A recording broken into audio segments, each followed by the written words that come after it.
এনআৰসিৰ বিদেশীৰ নাম অন্তৰ্ভুক্ত হৈছে আব্দুল হান্নান নামৰ বিদেশী ঘোষিত লোকজনৰ নাম সোমাইছে এনআৰসিত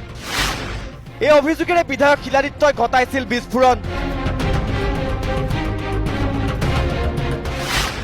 লগে লগে এনআৰসি কৰ্তৃপক্ষই দিছিল স্পষ্টীকৰণ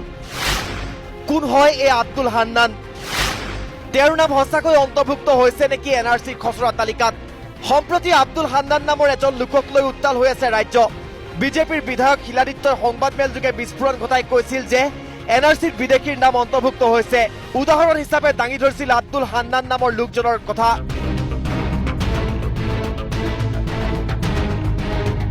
বিদেশী ঘোষিত আব্দুল হান্নানৰ নাম এনআৰসিত অন্তৰ্ভুক্ত হোৱাৰ অভিযোগ তুলি এনআৰসিৰ সমন্বয়ক প্ৰতীক হাজেলাক সমালোচনা কৰিছিল বিধায়ক খিলাৰিত্বই বিধায়কগৰাকীৰ অভিযোগৰ পাছত আব্দুল হান্নান নামৰ লোকজনৰ নাম এনআৰসিত সোমোৱা নাই বুলি স্পষ্টীকৰণ দিছিল এনআৰসি কৰ্তৃপক্ষই অভিযোগ প্ৰতি অভিযোগৰ মাজত উত্তাল হৈ পৰিছিল ৰাজ্যৰ ৰাজনীতি এই সন্দৰ্ভত তথ্য সংগ্ৰহ কৰিবলৈ আসাম টকছে বিচাৰি উলিয়াইছিল আব্দুল হান্নানৰ বাসগৃহ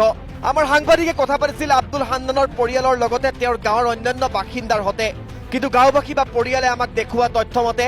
আব্দুল হান্নানৰ নাম অন্তৰ্ভুক্ত হোৱা নাই এনআৰসিৰ খচৰাত অৱশ্যে নাম সোমাইছে পৰিয়ালৰ আন সদস্যৰ দুবছৰ পূৰ্বে আব্দুল হান্নান নামৰ লোকজনক বিদেশী ন্যায়াধিকৰণে বিদেশী ঘোষণা কৰি ডিটেনশ্যন কেম্পলৈ প্ৰেৰণ কৰিছিল ইপিনে পৰিয়াল তথা গাঁওবাসীৰ মতে আব্দুল হান্নান বিদেশী নহয় আব্দুল হান্নানৰ পিতৃ নিমাৰ আলীৰ নাম আছে 1956 আৰু 1960 চনৰ ভোটাৰ তালিকাত 1966 আৰু 1971 চনতো নাম সন্নিবিষ্ট হৈ আছে নিমাৰ আলীৰ আব্দুল হান্নানৰ খুৰাকে 1961 চনতে ভাৰত চৰকাৰক কৰ দিয়াৰ তথ্য আছে সমগ্ৰ পৰিয়ালটো এতিয়া আতংকিত হৈ পৰিছে এই ঘটনাক কেন্দ্ৰ কৰি এনআৰসিৰ বিষয়ববীয়াসকলে বাৰম্বাৰ বিচাৰি আছে এই তথ্যসমূহ ফলত আতংকত দিন কৰাইছে পৰিয়ালটোৰ সদস্যসকলে আব্দুল হান্নান সাহেবৰ ঘৰত আমি উপস্থিত হৈছোঁ যিজন মানুহ ইতিমধ্যে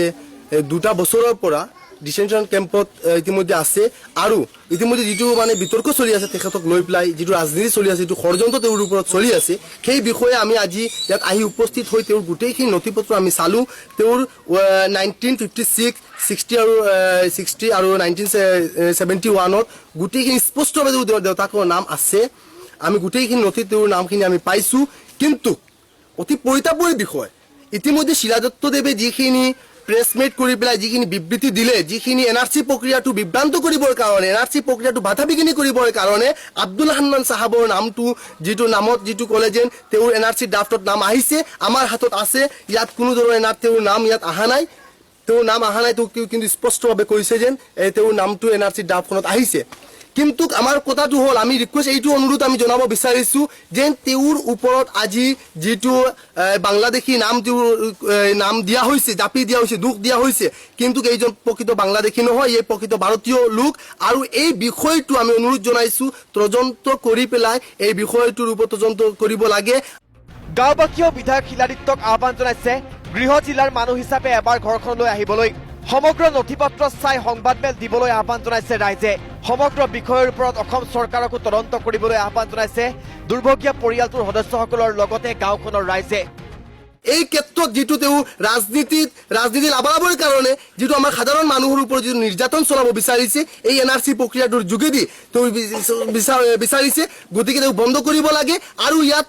ফিল্ডত আহি পেলাই এইটো ইনকুৱাৰী কৰি পেলাই যিকোনো কথা ক'ব লাগে আৰু এতিয়া এই ফেমিলিৰ যিখিনি মানুহ আছে আতংকিত হৈ পৰিছে এই ফেমিলিৰ মানুহখিনি গোটেইখিনি মানুহ বাদ পৰিব কিন্তু এইসকল মানুহ প্ৰকৃত ভাৰতীয় মানুহ